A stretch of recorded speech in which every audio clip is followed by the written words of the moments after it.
একটা chicken Manchurian আর একটা mixed noodles.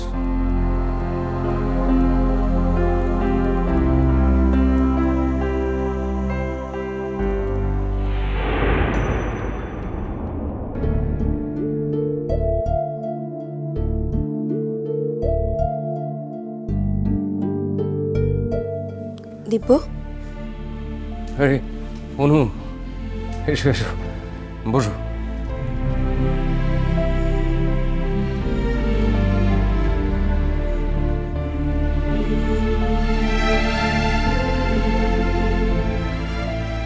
বলো। এত ফাইল কিসের? আসলে সেকেন্ড হাফে একটা ইন্টারভিউ আছে। ইন্টারভিউ? হ্যাঁ, চাকরির। অনু, তুমি চাকরিটা পাবো কিনা জানি না দিব্য। একটা হসপিটালে রিসেপশনিস্টের কাজ। কম্পিউটার জানতে হবে, বেসিকটা জানা দরকার। আমি তো জানি না, কিন্তু আশা করি শিখে নিতে পারবো। অ্যাটলিস্ট এই কনফিডেন্সটা দেখে যদি ওরা আমাকে চাকরিটা দিয়ে দেন। বাড়ি চলো না, বাড়ি চলো। বাড়ি তো আমার নেই দিব্য। ইনফ্যাক্ট কোনো দিনই ছিল না। আর 5টা মেয়ের মতো আমিও ভাবতাম যে আমার বাড়ি আছে, আমার স্বামী আছে, আমার সংসার আছে, আমার সিকিউরিটি আছে। যত সব বোকামি।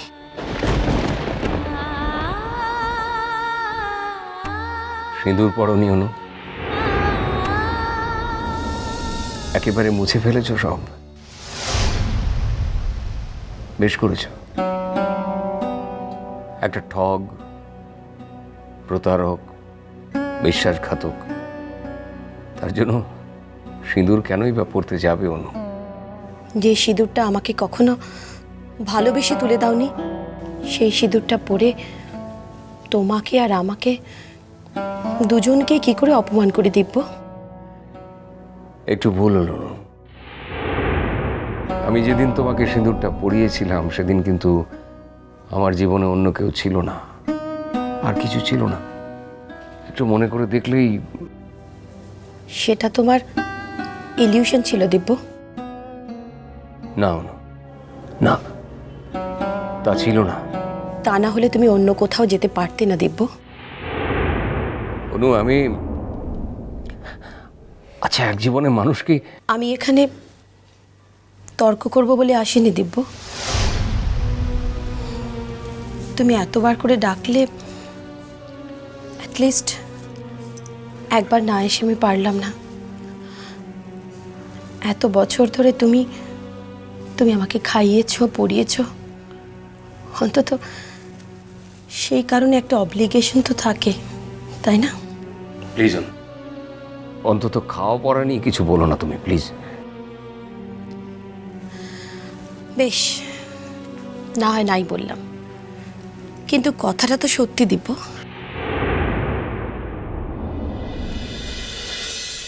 অনু, আমাকে ক্ষমা করে দাও প্লিজ অনু।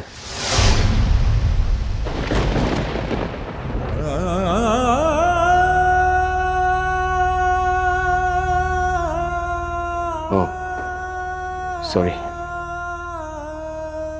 কেমন আছো দিব্য? বাড়ির সকলে কেমন আছে? ভালো আছি অনু, খুব ভালো আছি। আমি খুব ভালো আছে, আমার বাড়ির লোকেরা খুব খুব ভালো আছে। ওরকম সার্কাস্টিক্যালি বলছো কেন? আমি কিন্তু সেভাবে জিজ্ঞাসা করিনি। তুমি বলো তো অনু, তুমি কেমন আছো?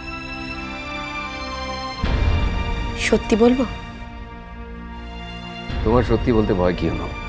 তুমি তো আর আমার মতো অপরাধী নও। দিব্য, অনেক সত্যি সত্যি হলেও বলতে নেই।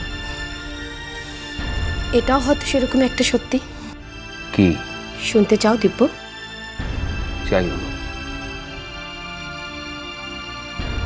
বুঝেওছি আমি যে তুমি কি বলবে, তুমি খুব ভালো আছো এই বলবে তো? ভালো আছি কি খারাপ আছি সেটা বড় কথা না, কিন্তু নিজেকে খুব নির্ভার লাগছে দিব্য। আসলে কি জানো, এতদিনের এত অভ্যেস, এত অ্যাসোসিয়েশন, এগুলো থেকে তো মেন্টালি একদিনে বেরিয়ে যাওয়া যায় না। তাই ভেতরে ভেতরে সেগুলো বোধহয় এখনো রয়ে গিয়েছে, কিন্তু নিজেকে খুব হালকা লাগছে দিব্য। বেশ একটা স্বাধীনতার ফিলিং হচ্ছে। নিজেকে যে এভাবে সম্মান করা যায় আর করতে পারলে যে এত ভালো লাগে, সেটা তো আমার আগে জানা ছিল না।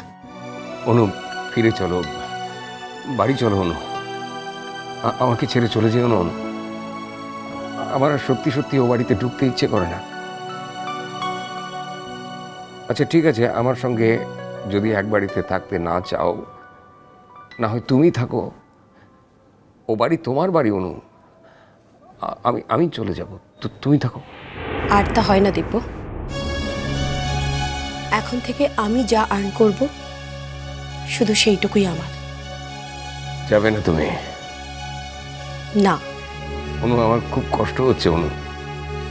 সবসময় বুকের ভেতরে একটা চাপ। এভাবে থাকলে আমি মরে যাব অনু, সত্যি সত্যি মরে যাব। আমার এই কথাটা অন্তত তুমি বিশ্বাস করো। অভ্যেস হয়ে যাবে দিব্য। কয়েকটা দিন থাকতে থাকতে তোমার অভ্যেস হয়ে যাবে। তুমি বরং একটা ভালো গভর্নেন্স রেখে নাও। তার মানে তুমি ফিরবে না, তাই তো? আমাকে নিজের পায়ে দাঁড়াতে দাও দিব্য। আমাকে আত্মসম্মান নিয়ে মাথা উঁচু করে বাঁচতে দাও। বেশ, এই হয়তো আমার পাওনা। ঠিক আছে। ও, তুমি কিছু খাবে তো অনু? লাঞ্চটা একসঙ্গে করব বলেছিলাম। তুমি তো চাইনিজ ভালোবাসো। দিব্য, আমাদের এক দুপুরের লাঞ্চের পয়সায় হয়তো আমার সারা মাসের সংসার চলে যাবে। এতটা বিলাসিতা কি আমাকে মানায়? একজন সামান্য রিসেপশনিস্টের কত টাকাই বা স্যালারি? তাছাড়াও চাকরিটা আমি পাবো কি না তাও এখনো সঠিকভাবে জানি না। খাবে না, তাই তো? আমি বাড়ি থেকে খেয়ে এসেছি দিব্য। কোন হসপিটাল? হুম? বলছিলাম কোন হসপিটালে ইন্টারভিউ? জানি দিব্য, তোমার একটা ফোনেই আমার চাকরি হয়ে যাবে। দরকার হলে তো তুমি আছোই।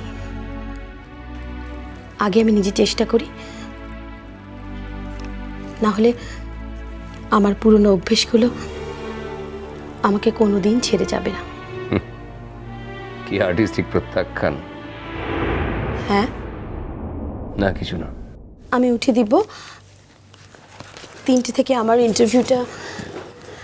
শোনো না, আমি গাড়ি করে পৌঁছে দিতে পারি। থ্যাঙ্কস। কি হয়েছে জানো তো দিব্য, এতদিন তো আমি কখনো বাসে ট্রামে চড়িনি, কিন্তু এখন আমি বাসে ট্রামেই যাতায়াত করছি।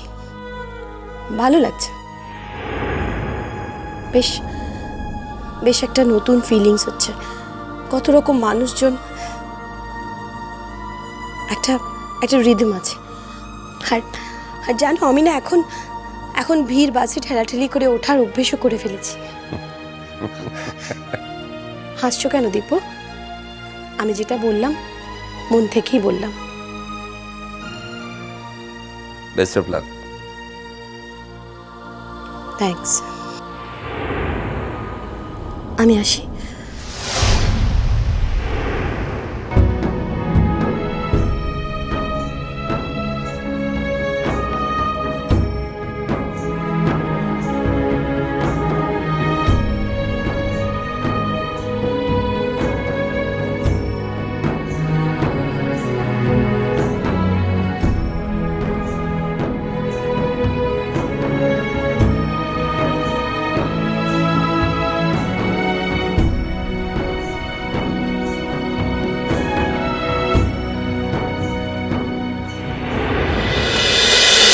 মিষ্টি কুটু মিষ্টি কুটু মিষ্টি কুটু।